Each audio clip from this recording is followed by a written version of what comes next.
Hello everyone, it's Seth, probably better known as Saffron Olive, and it's time for another Instant Deck Tech.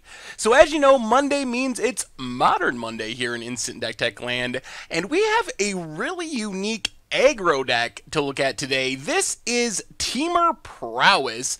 Comes to us from Cody Waters, who took it to a top 8 finish at a SCG Modern IQ. So congrats to Cody on their finish with the deck. A quick reminder before we break down Temur Prowess for Modern. If you enjoy this deck and you want to see it made into videos, take a minute, click the like button, the subscribe button, leave a comment, anything you can do to support your deck, because whichever deck is most popular gets a shot at being made into videos next week. So Temur Prowess is a Prowess deck. We're looking to be aggressive, but we're looking to do this by playing a bunch of Prowess creatures and then backing them up by spells. So our Prowess package starts off Monastery Swiftspear, amazing in the deck, comes down with haste on turn 1, starts getting in damage, and then as the game goes along, it's really hard to block.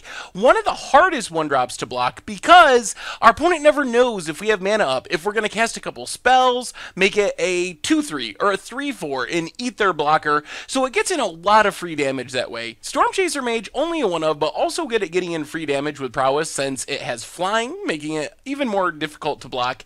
And then Bedlam Reveler, more of a mid-game card. After we get a bunch of spells in our graveyard and are probably empty-handed, comes down, lets us draw some cards, and gives us a really big Prowess body to start attacking with. So those are our Prowess creatures. We also have a couple of pseudo-Prowess creatures. So these are creatures that don't actually have Prowess, but interact really well with spells. Young Pyromancer essentially has Prowess. Whenever we cast an instant or sorcery, we get a 1/1 red elemental creature token. So this lets us go super wide. If things are going badly, we can cast our spells to make chump blockers. If things are going well, it gives us even more creatures to attack with.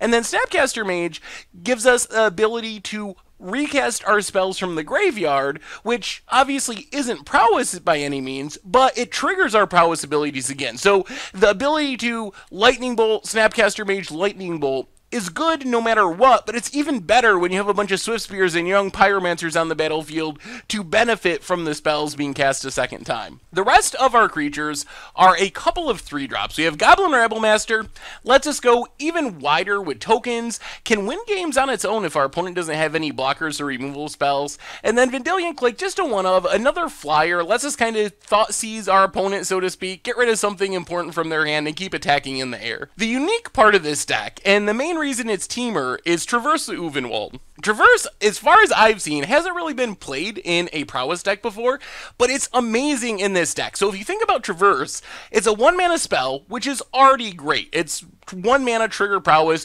which is fine in our deck, but then it's letting us tutor up a creature too once we have Prowess, so we can find a Snapcaster if we need it. If we're worried about our opponent comboing off, we can find our one Vendilion Click.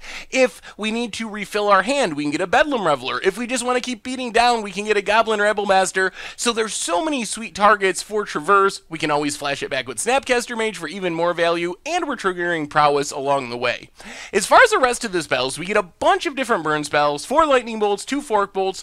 The Tarfires are to help turn on Delirium for Traverse the Ulvenwald. One of the unique things about this deck is we're not playing Mishra's Baubles. We're not playing anything to really fill our graveyard. We're less Delirium focused than most Traverse the Ulvenwald decks. Instead, we're thinking, well, a creature will probably die. We'll get some instants and sorceries in the graveyard, get a fetch land in the graveyard, and turn on Delirium that way. Tarfire gives us an easy way to get 2 card types in the graveyard at once since it's a tribal instant, and then an Electrolyze.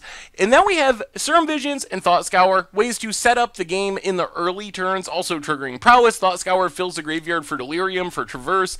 Vapor Snake, a bit more removal. Tempo does do a bit of damage, awesome with Snapcaster Mage. And then Simic Charm kind of does it all. It can protect our creatures, it can pump our creatures, or it can even bounce one of our opponent's things, so lots of different possibilities with Simic Charm. And then Atark'a's Command is kind of our finisher, so we're going wide with Goblin tokens, with young Pyromancer tokens, with all these Prowess creatures. Atark'a's Command just comes down, pumps up our team, deals some damage to our opponent's face, can randomly fizzle life gain, so lots of sweet things that can be done with Atark'a's Command. As far as the mana base, the fetch lands to help get in our graveyard for Traverse the Ulvenwald, also fixing our mana by searching up Shockland, Spire Bluff, great turn 1 dual land, and then some basic lands. As far as the sideboard, Grim Lavamancer and Izzet Stratocaster give us some creatures that can deal with our opponent's creatures. Stratocaster, great in token matchups. If our opponent has Lingering Souls, Young Pyromancers, or even against just Birds of Paradise and so forth, Lavamancer kinda does the same thing, but instead of shooting down multiple creatures of the same name, it can go to our opponent's face to get in a bit more damage.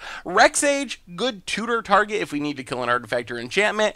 PN Nalar lets us kind of go wide and gum up the board in more controlling matchups, multiple bodies to fight through removal. Remember, we're a traverse deck, so all these are one-ofs, but we have access to them when we need them pretty regularly, thanks to Traverse the Ulvenwald. And then a bunch of different counters. Dispel, Flash Freeze, and Negate, kind of straightforward, just counters something. Ceremony's Rejection, primarily to fight the Eldrazi decks, Tron decks, also fine against Affinity. And then we have Ancient Grudge to just blow up artifacts and enchantments, and Dragon's Claw to gain a bit of life against burn decks and other red aggro decks. And that is Temur Prowess for Modern, and that's our instant deck tech for today. So thank you very much for watching. I hope you enjoyed the video, and I will talk to you soon. Thanks for watching the video. If you enjoyed it, help us out by clicking that like button down below. And to keep up on all the latest and greatest, click that subscribe button. And don't forget to hit that bell icon to get alerts whenever we have new videos. And if you want to, check out some of our other sweet videos here and here.